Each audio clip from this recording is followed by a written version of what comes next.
Irreverent, entertaining, cool. You're listening to LA Talk Radio.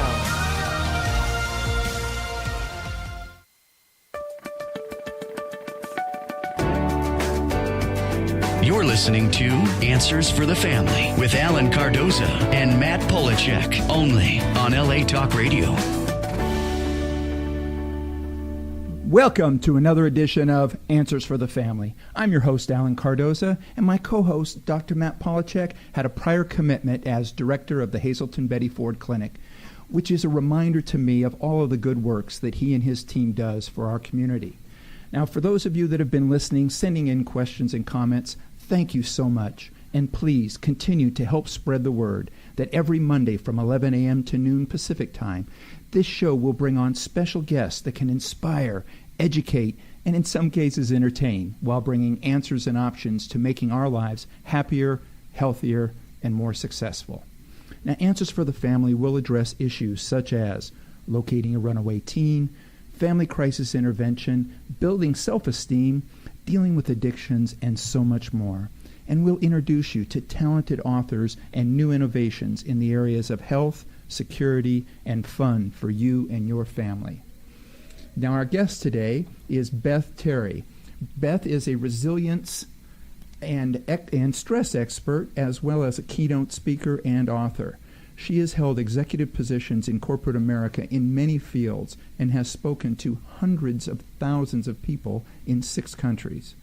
Beth has been in the business world long enough to know that trendy training programs, they come and go, but practical information sticks and works.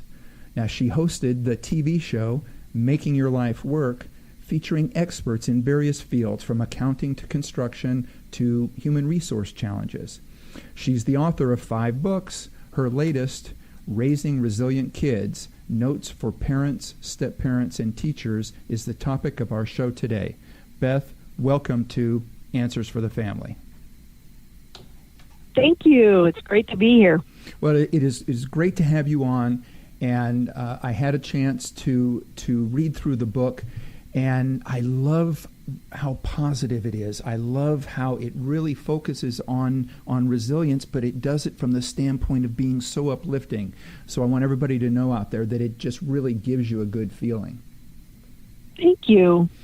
And we did wind up changing the title because there were several other titles like that. So now we call it Resilience Not Included, Helping Your Kids Learn to Bounce Back.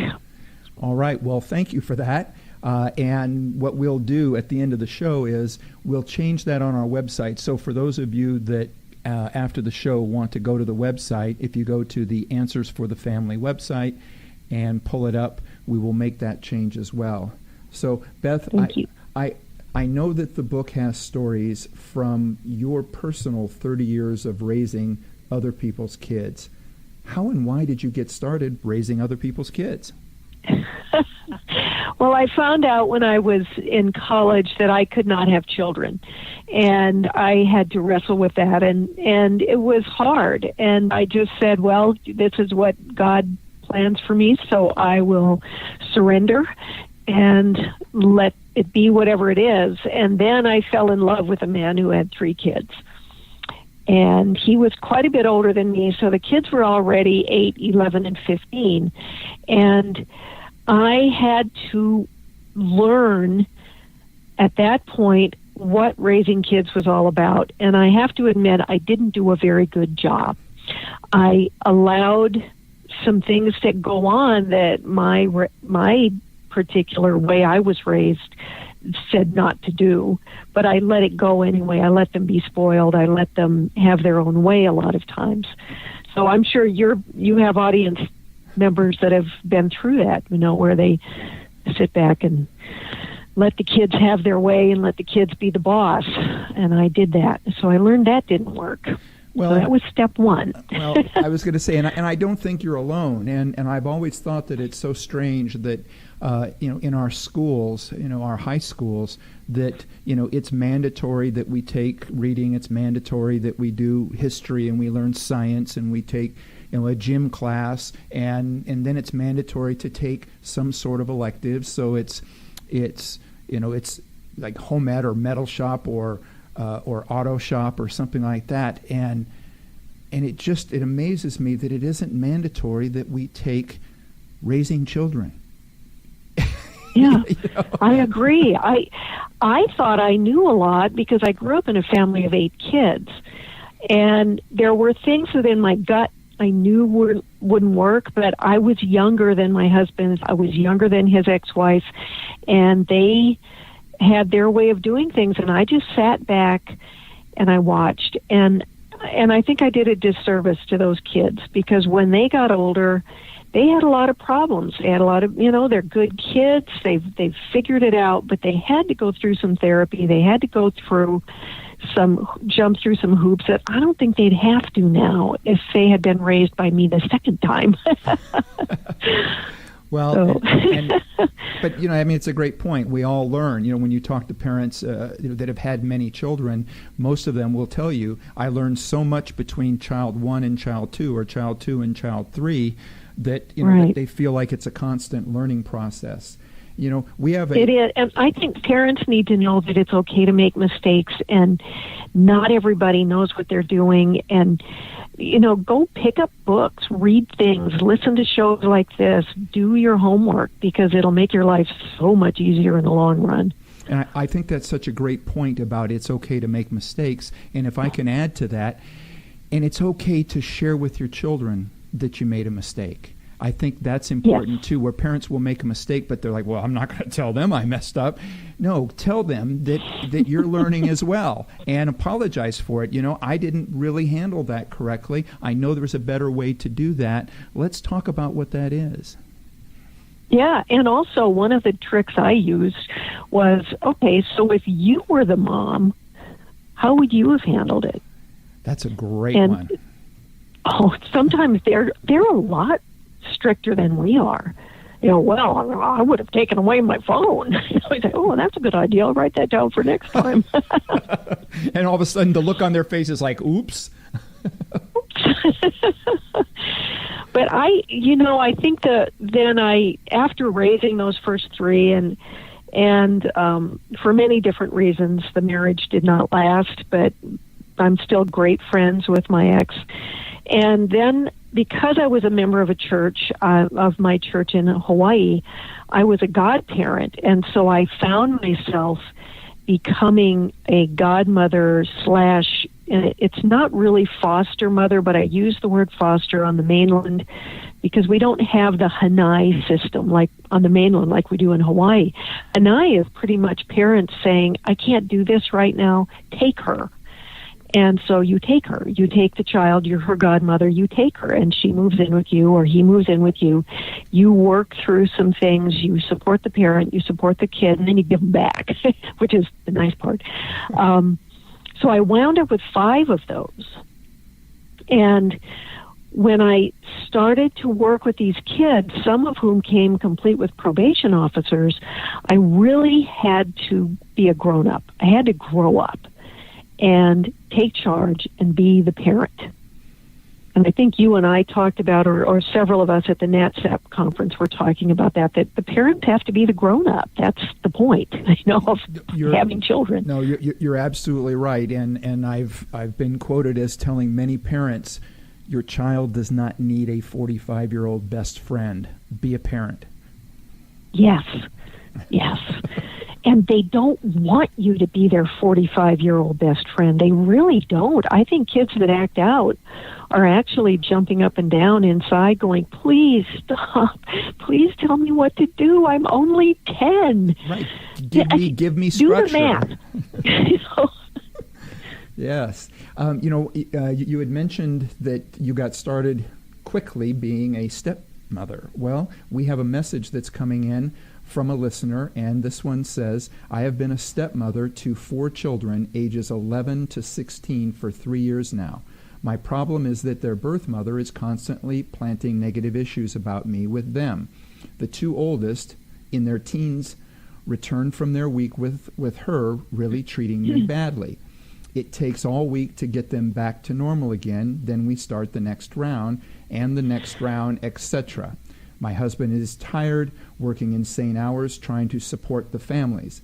I feel so badly complaining to him. What do you suggest that I can do? And would your book be a good help to me or maybe to some of the rest of us in this family? Yes. That's exactly what I had. That's exactly the situation I had. I don't think it's that unusual what she's going through. And someone actually suggested I should have made this title be about blended families, but it's not just blended families. So here's what I did. First of all, we had expectation conversations. We would sit down with all of the kids and we said, here's what we expect when you are in this house. We want you to love your mother. We want you to obey your mother when you are at your mother's house. When you are in this house, we have rules for here. And that's how we're going to do this because it's the only way we can do it. So that's step one. First of all, here are the expectations. Here are the house rules. And the book has a list of house rules. It has an expectations conversation on how it goes. Second of all, never, ever, ever, under any circumstances, say anything bad about the biological parent on either side. What I would do, the kids would come over and they'd say, Mommy says she's going to come over and she's going to kill you and she's going to bust your head. Oh, Mommy says she's going to let the air out of your tires.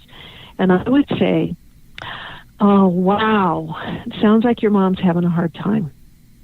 Let's pray for your mom. You know how when you have a stomach ache and you don't feel good, sometimes you don't act very good? Mommy has a heartache. So we are going to pray for Mommy, but Mommy's house rules are Mommy's, and we have house rules here. So we aren't going to second guess what Mommy's doing or why. What we know is when you're home here, this is what we're going to do. Okay, I love you, and then I'd hug them. I like that. So it's so important. Listen, my kids are now in their 30s. My 4 kids, the 4 that I did this with, and I cry. I mean, I put it at the back of the book, the letter that they wrote to me when I said, what did I teach you? They so appreciated that I just taught them to love their mother, to understand her, and I didn't beat her up. I didn't take the bait, and I didn't go there. And I think we have to be the grown-up. We have to just say, yeah, sounds like she's having a hard time. Next, and boom, you move. You move into the next thing. Does that make sense? Not only does it make sense, but I think that there is also an additional benefit to that may not be as immediately apparent. Many times those things are brought in and they're exaggerated and they're trying to get a reaction. And I think that by showing that you're not going to get the reaction, that may also help with that same situation that many families talk about, where they say that not only are these things being passed on, but then when they talk to the other parent, they find out that's not exactly how it went, but yet they're pushing a button so that the other parent reacts in a certain way. When you don't react that way, guess what? There's no reason to do it to begin with. So, yes, I agree completely. Oh, they're manipulative little things. Look, children learn how to get what they need. And if we don't play that game, then they go do something else. I know that my name was Miss Thing in the other house.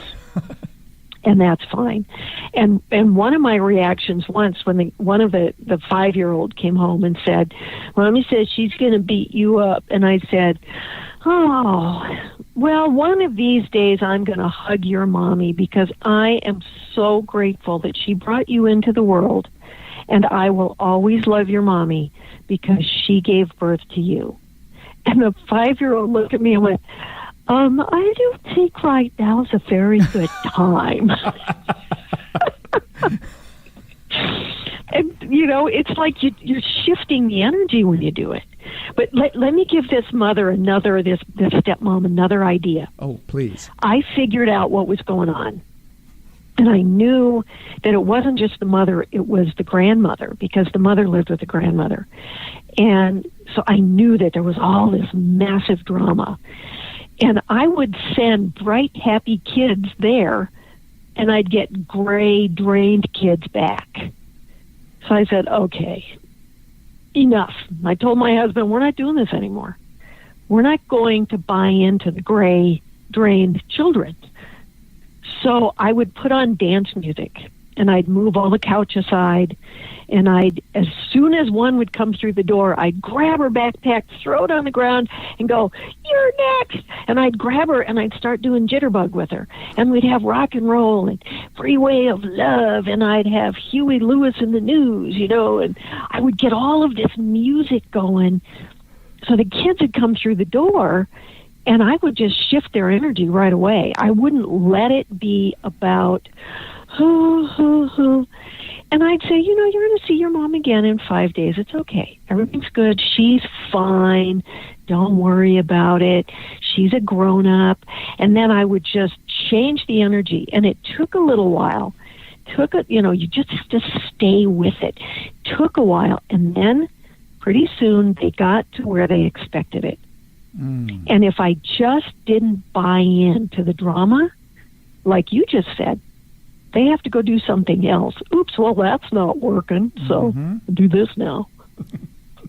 Oh, I love it. And on a side note, for some of the millennials out there that are listening, you can Google Huey Lewis in the News, Huey Lewis in the News, and figure out what that music is about.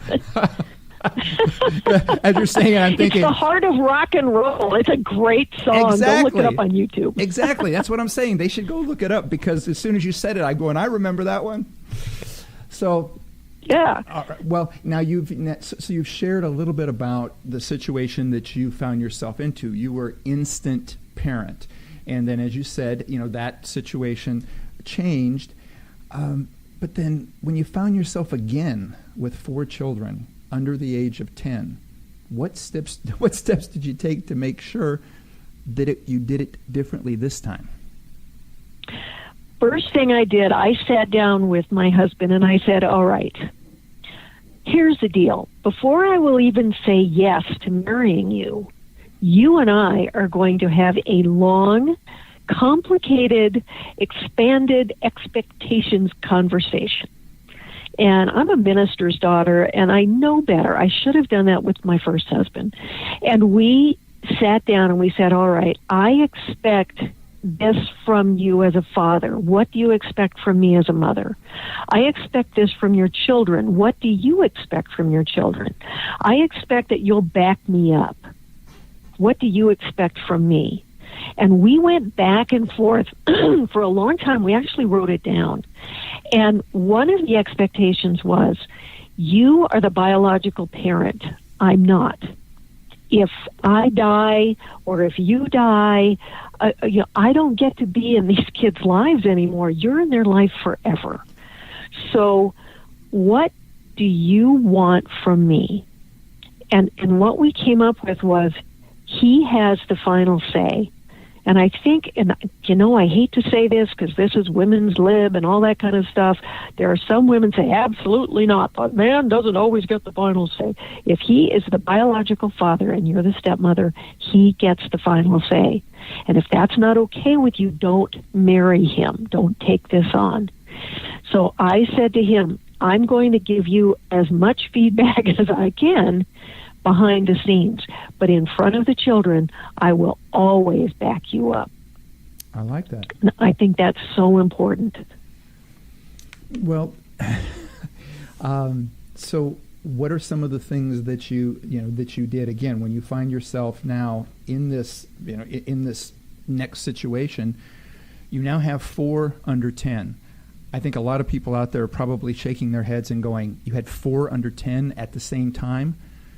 How did that work? And I was 42 years old. I was taking on they were 5-year-old, well, they were 4-year-old twins, a 6-year-old and 9-year-old when I met him. And so what we did is we started having Sunday night family meetings. And he was a police officer. And he was also military, so he was very organized. And he just is an amazing man and an amazing father. And so he and I would sit with the kids, and we'd have these 4 little kids sitting on the couch, and the twins' little feet just stuck straight out. You know, they're sitting there, and they don't know if they're in trouble or not. And we said, okay, we are going to have a Sunday night meeting every single week from now on. And I'm Miss Time Management Trainer. What? Mm-hmm. So I'm a time management trainer, so I bought them all books. So they all had little time management goal-setting books. So even the 5-year-olds, they were 5 by the time we got married, would sit there in their little scroll and draw pictures and whatever. So we said, first of all, we want you to write your goals for the week. Mm-hmm. And we would take a few minutes, and they would think about what they wanted to have happen this week. And my husband and I would do the same thing. Then we would say, now let's share our goals. So they would say, I want to do this in school, or I have a math test. Or this is how you find out what's going on. Yep. Yeah. How many kids do you have? I have Alan? I have 2 boys and a bonus daughter. I have 3. So you know that you don't always know what's going on in their life, right? Well, you got that right. Well, this is a sneaky way to find out, mm-hmm. because this family meeting on Sunday night is when you find out. Oh, by the way, on Friday I have to bring 53 cupcakes for the class. That's when you find it out. Well, actually, in my situation, I would find that out first because I was the room dad. So I would find out things, okay. I would find out things from the teacher before the kids would share it with me. They'd bring it up, and I'd go, I already know because I'm now in charge of bringing them. So, well, a lot of parents aren't room dads or room moms. So we would do this thing, but then the trick is this, and I think parents benefit when they are willing to have the conversation. And actually, you can hear me doing this on my website, on BethTerry.com. I've got a link to my YouTube channel. And on my YouTube channel, there's something I call good input. Mm-hmm. And you can listen to this. It's just about 3-4 minutes long. What I did with the kids is we'd say, okay, you're doing so well in school. And we are so proud of you. You've been getting your chores done. Now, Alicia, we have gotten some information that you might have been hitting one of your friends at school. Is that true? And so it's good input.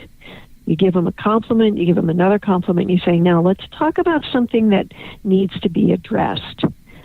Instead of what parents normally do, which is, okay, look, I'm sick and tired of getting a call from the teacher, mm-hmm. and you beat them up, not physically, but yelling at the kids or making them wrong is going to make them shrink into themselves, and then they're not ever going to tell you anything.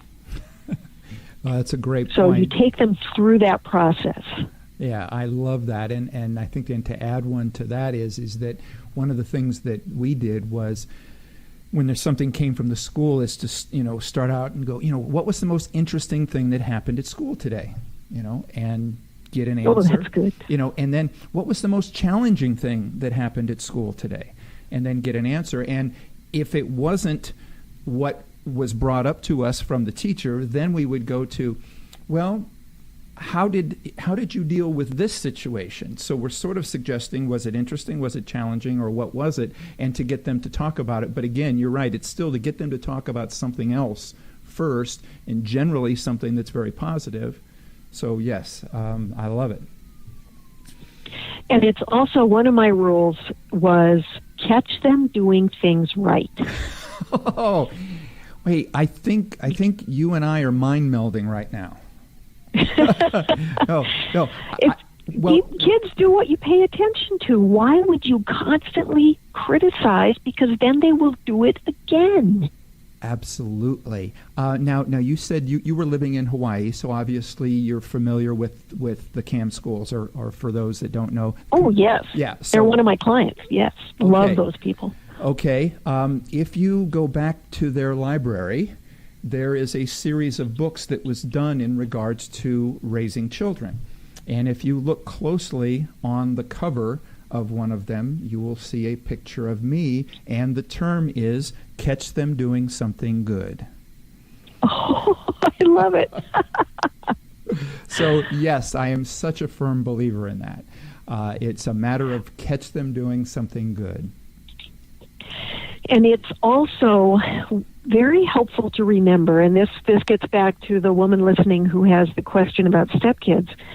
First of all, if you're in a stepchildren situation, those kids deep down inside believe the divorce is their fault. And even if it's not a divorce situation, it's that one of the parents passed away, those kids have some kind of weird thing in their head that they had something to do with things going haywire. So kids often believe they are not lovable, especially in divorce situations. And the temptation is to yell at them. The temptation is to take out your frustration with the biological mother. The temptation is to only focus on the things they're doing wrong. We can't do that. If you do that, you are going to raise someone who's really messed up. And if you want to think about the long-term consequences, it's going to cost you a lot of money in therapy.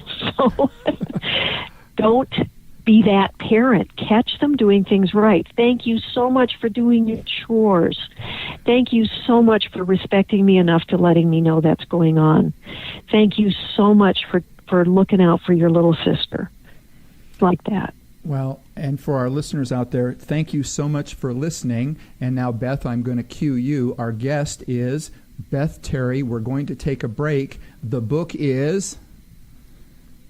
It is Resilience Not Included, helping your kids learn to bounce back.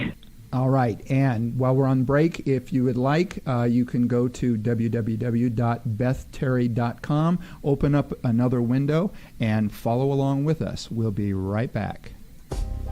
Founded over 30 years ago to meet the needs of families in crisis, Westshield has continually focused on resolving issues that negatively impact families and businesses.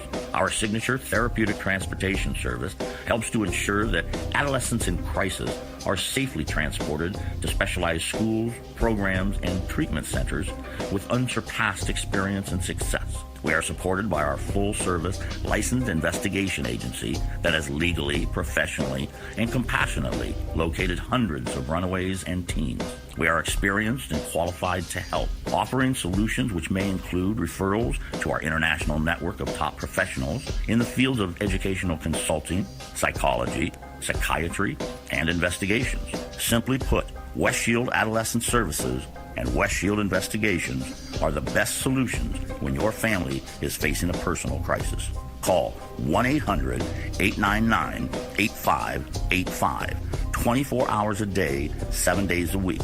That's 1-800-899-8585, or visit our website at westshield.com. Thank you.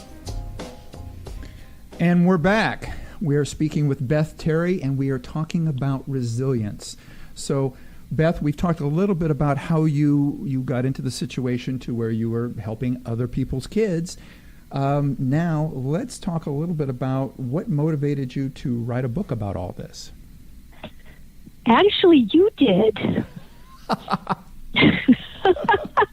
I was going, when you called after my speech at NATSAP in Tucson,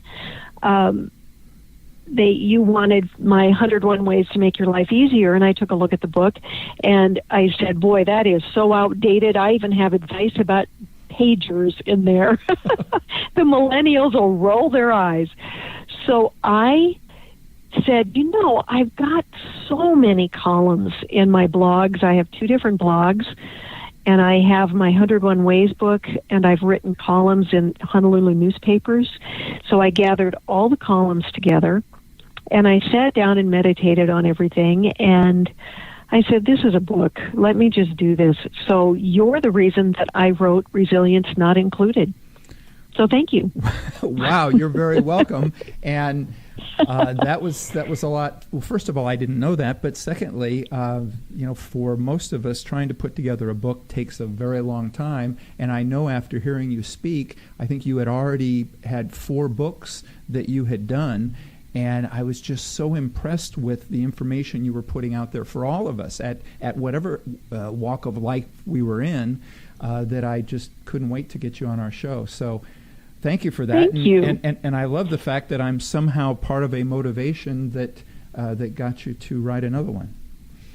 Yes, and I actually am just now emailing Janet the copies, Nook, Kindle, and PDF copies of the book so that you will have the very latest version, because we had a couple of corrections, and so you will now have them. I'll have Janet send those to you. Well, I thank you very much. And again, for those out there, I would assume this is also going to be on your website as well? Yes, those are on the website, and I actually have a Mother's Day special right now, so they're very inexpensive, and I think it's a wonderful book. I know there's a lot of information out there. I just know that I put this together with a practical, easy to look at, easy to read the checklists, easy to just say, okay, I can post these house rules on my refrigerator. This will work. So I tried to make it as easy as possible, because I know when you're a busy mom and you're a stepmom or a busy dad and you're trying to get things organized, you don't have time to wade through pages and pages and pages of stuff. So I made it really simple. Well, and I had that same feeling, and I was going to mention about the situation for Mother's Day, and then obviously in June becomes Father's Day, but this really is something that I think would be a great gift for a new parent, either new parent in the sense that they've just had a child, or a new parent as you became, which was instant parent of multiple kids. So in either situation, I think this would be something that whoever received it would much appreciate it. Thank you. Well, yeah, I actually have a friend down the street that just had her first child, so she was one of my readers to make sure that this made sense and it was practical, and she just loves it. She said she's already using it for a couple of things. She just had a baby, but she said, I'm going to sit down with my husband. We're going to have an expectations conversation. So that's what we want to do, is make sure that we are on the same page. If we're raising kids, you've got to be on the same page, or the kids will play you against each other. Well, and I think on the same page is a perfect way to explain it, because you talk in the book about like the driver's contract. You talk about contracts where you talked about having people having the kids write down their goals for that particular week. And as someone who has set up family contracts for my own family, as well as clients, tell us about the driver's contract, and where did you get it from, and how did you use it? Well, we had one of those shocking conversations where we suddenly realized our oldest girl was going to be 16 in a couple of weeks. My husband was a police officer, and I am a trainer and a professional speaker. I do keynotes, and I go into companies and do training sessions. So his car was the police car. In Hawaii, the family car is a police car. You take it down to the police station, and they put all the bells and whistles and sirens and buttons and all of that in the car. And then he gets a stipend for the car. And then my car was a training center on wheels. I had flip charts, overhead projectors. I had all of the things, the toys that I used in my seminars for exercises, packed into this car. So my husband and I are looking at each other and saying, oh dear, which car does she drive? Because we can't afford a new car for her. And he was having these flashbacks of what would happen if she's driving down the street with 6 of her best teenage friends, and one of them pushes the SWAT team button on the console. Oh, no. And I'm saying, what if those kids decide it'd be really fun to take all my things out of the back of the car and have fun trying to figure out what Auntie Beth uses these for? Mm-hmm. So I said, well, okay, we've got to do something about this. So I wrote a driver's agreement, a driving contract. And I used the frame. The frame I use in conversation is you tell them the desired end result, you tell them what's in it for you, then you tell them why we're going to do this, and you tell them how we're going to do this. So I wrote the contract with that in mind, and so I said, we love you, and this is how it starts. Because we love you and we want you to live long enough to watch your grandchildren graduate from college, we've prepared this driving agreement. So that's the overarching concept. Actually, privately, we said to each other, we don't want to turn them all into juvie. We'll send them to NatSap.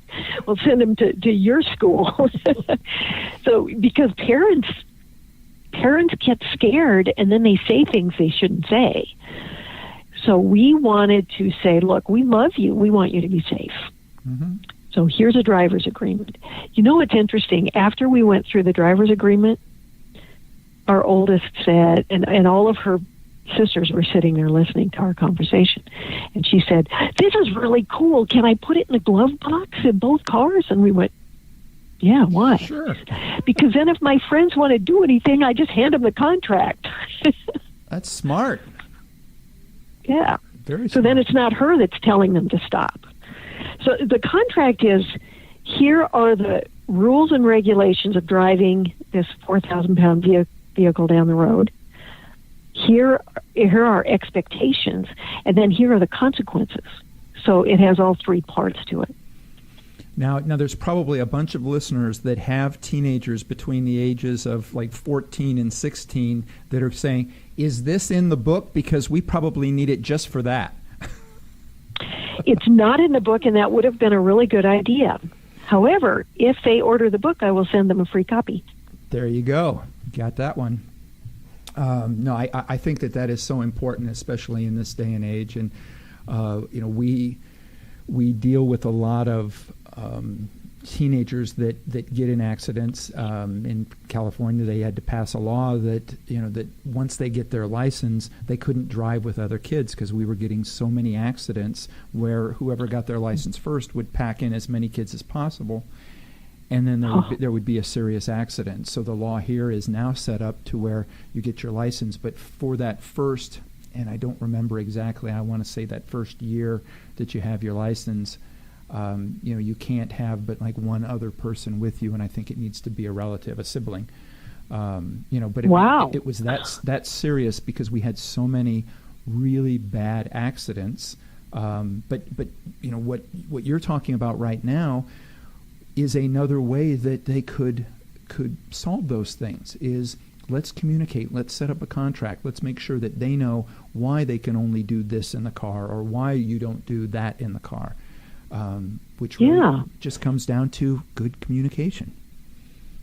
Well, and the very first, number one on the driving agreement says, we expect you will remember that the vehicle you have borrowed is our means of making a living.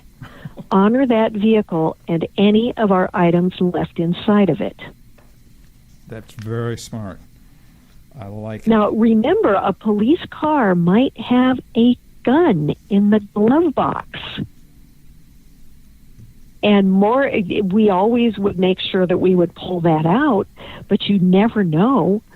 Mm-hmm. That could be. And so we would lock the glove box and we would have a conversation, but we also did gun safety with all the kids because you can't just hope they'll figure it out. And so we had we had a very serious situation. And if you have the buttons, if you press one of the buttons inside a police car, you'll have the SWAT team surrounding your car in about 5 minutes max. Well, now I also we had to scare them. Mm-hmm. Now I also know in the book you have a quote from a police officer about timeouts. Is this quote from your husband? And tell us a little bit about that. So tell us about it. We had some situations where we had to do some serious timeouts, and they would whine that their mother never gave them timeouts, and why are we having timeouts here? And we are big believers in catching things early, doing a quick timeout, explaining why you did the timeout when the timeout is over, and showing them that this was kind of a bad decision they made that led to the timeout. And one day, when we were in the middle of one of these exchanges with one of the kids, my husband said, "Look, if you don't get enough timeouts as a child, you will get them as a grown-up." I love it. I said, I've got to write that down. That's brilliant. That should be posted up on the medians on the freeway. You should put that on those signs on the California freeways, because the cops will give you a timeout. Your teacher will give you a timeout. Your husband will divorce you and give you a timeout if you act like a spoiled brat. People give you timeouts if you don't learn to behave when you're younger. Oh, that's a great point. And you're right. Yeah, your employer will give you a timeout that is without pay, so. Mm-hmm. So, yes. Exactly. Now, we've got about 10 minutes now. I love the concept of resilience. I love the idea of the fact that we're starting at a young age. But what do you believe is the net benefit of raising more resilient kids? Tell us what your bigger picture is. It's a huge picture. First of all, we have now, and I don't mean to sound judgmental, but I'm watching some very non-resilient people graduating from college who are now going into the workforce, who aren't able to put up with the pressures of life. So the net benefit to the children is by giving them better training, by being willing to be the grown-up, by setting rules, expectations, understanding and communication with them early on, you are allowing them to grow up and become contributing members of society. We need them to be healthy. Mm-hmm. We need a world with people who are healthy, able to be accountable, able to be responsible, able to bounce back, who won't crumble and melt under the smallest amount of pressure. The net benefit to the parents is they're not going to come back and live with you when they've got 3 kids and expect you to raise them. Yep, I know. Simple. No, and you're right, and to look at it from an industry standpoint, as somebody who has a company that transports at-risk youth to a variety of wonderful programs all across the country, there are more and more programs that have popped up for young adults, or what some people call the failure to launches. But that's exactly what it is that you're talking about, is that they did not gain the resilience necessary to go out in the world and make it on their own. I know that my dad, I used to have a lunch with my dad, from the time in which I had moved out, and I couldn't wait to move out and, move in my girlfriend and get a job and do all of these things, but I'd have lunch with him once a week, and we would talk about things. I would ask him all of these questions about life and all the different things, and I got so much great wisdom. But one time we were sitting there and I'm asking him this question, and he paused and he did the old, like you touch your chin, like you're thinking about the answer. And then he looks at me and he says, that's just one of those big guy questions you're going to have to figure out on your own. We can't keep doing these things for you. Wow. Good. Good dad. Yeah, but it makes so much sense. It's, we have to learn through some of our mistakes. And yes, as parents, we are going to want to keep them from making huge mistakes. But some of the smaller mistakes we're going to learn from, we're going to get better, we're going to then become better adults. So I couldn't agree. Yes. I couldn't agree with you more. It's called learning how to adult. See, there's another sign. And I'll tell you, I have to tell you, as I get older, I've been doing a lot of motivational training. I've been doing how to manage change, getting out of overwhelm, handling stress, all of this. So this getting back into the parenting mode is sort of a return to my roots when I first started my business 35 years ago. And one of my greatest frustrations is I don't know how to get to the millennials who need me. And that is another one of the reasons when you asked me to be on your radio show, I was so excited, because I want to get to them before they're youth at risk. I want to get to them before they raise children who are at risk. I don't know how to get to them because I'm old. I'm a 66-year-old woman. I know I don't look my age, but I am. And I want to wrap my arms around them and go, look, here's Life Class 101. Here's how to launch. Here's how to raise your kids. Here's what you need to do to have a healthy relationship with your sweetheart. Here's how to have an expectations conversation. I don't know how to reach them, because when I try to speak at the colleges and universities, and you've probably had the same experience, I am handed a list of things I cannot say. And that is so stifling, because some of the things we need to say are uncomfortable. Some of the things we need to say are just simple truths that even if they make you want to go to your safe place and hide, this is life, and life doesn't have a safe room. And we need, as adults, especially as the grandparents, we need to be able to spread these messages. And it's becoming harder and harder to do it. So if you have any ideas how I can do that, I would love to partner with you to do that. I will take you up on that, and at some point in time off the air, let's definitely talk about that. You made me think in a different direction when you brought that up. And so I want to plant a seed out there to the parents who are looking for a college for their 18-year-olds, or for the 20-year-olds or so that are already in college.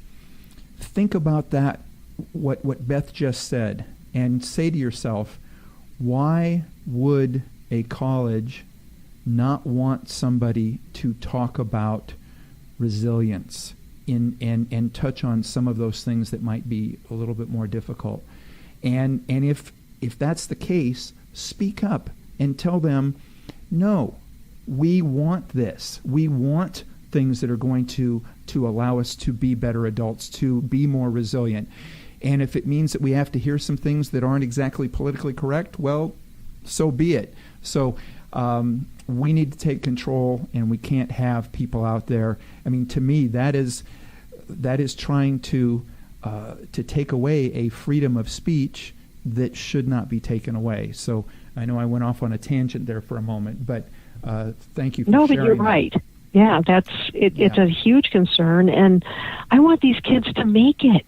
Yes. I want them. I have so much information, and so do you. And I want to just open up the tops of their heads and just pour it in, you know. And I've thought about becoming a consultant, do parenting classes. I used to do classes on how to interview for a job for youth at risk, for the Hawaii Youth at Risk group. I have all kinds of things, and I know that I'm not alone. I know that there are so many people my age that are standing here with their arms open saying, please let us help you become a grown-up. Please help us help you learn to adult, because somebody has to be the grown-up. Somebody has to be responsible, and parenting, as John Rosamond says, parenting is not a popularity contest. Yep. This is about turning these people into accountable, responsible, resilient adults. That's what I'm all about. Well, we've got another listener question, and we've only got about a minute, so I'll try to get through this quick. It says, I read your comment about self-respect being more important than self-esteem. I don't quite understand what the difference is. Could you please explain this in more detail? And this is from Mary in Oregon. Self-respect is I trust myself and I feel good enough about myself that I respect me. It's not about how good I look in a selfie. It's not that everybody out there loves me. Self-esteem is too often seen as what other people think of you. Self-respect is what you think of yourself. If I have self-respect, I don't get in the back seat of a car with a guy. If I have self-respect, I don't take a hit on that, on the drugs that they're trying to give me. If I have self-respect, I am willing and able to say no. This is not good for me or my future. So self-respect is about recognizing your own personal value as a human being and remembering who you are. Self-esteem has become how I just feel really good about myself. And those are two completely different things. The more self-respect you have, the higher your healthy self-esteem becomes on your own, not because someone else says it to you. You know, I couldn't have closed the show any better. Beth, thank you so much for being with us. Again, she has 5 books out. Go to BethTerry.com. If you're driving, again, you always know you can go to AnswersForTheFamily.com, and we will have all of our information. Again, Beth, thank you so much for coming on and for everything that you're doing for us. Thank you so much for having me. This was wonderful. I will come back happily anytime you want. You got it. And for everybody out there, please be sure to put us on your calendar to tune in next Monday when we are joined by Arlene Drake, author of Carefrontation, Breaking Free from Childhood Trauma. And please do me a favor. Share our show with at least 2 friends or family members that can benefit from the great guests that we've had on the show. All you have to do is send them a link to our archives of past interviews at AnswersForTheFamily.com. You may also subscribe to the show or resubmit your name to download your free copy of the Attitude of Gratitude Journal, your 21-day guide to achieving the quality of thankfulness through self-discovery. Thank you to all of you listening. Be good human beings, and remember to make a positive difference in the lives of others every chance you get.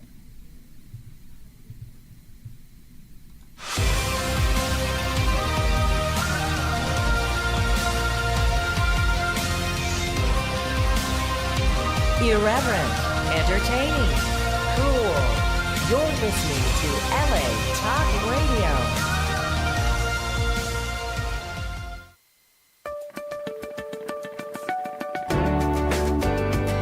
You're listening to Answers for the Family with Alan Cardoza and Matt Polachek, only on LA Talk Radio.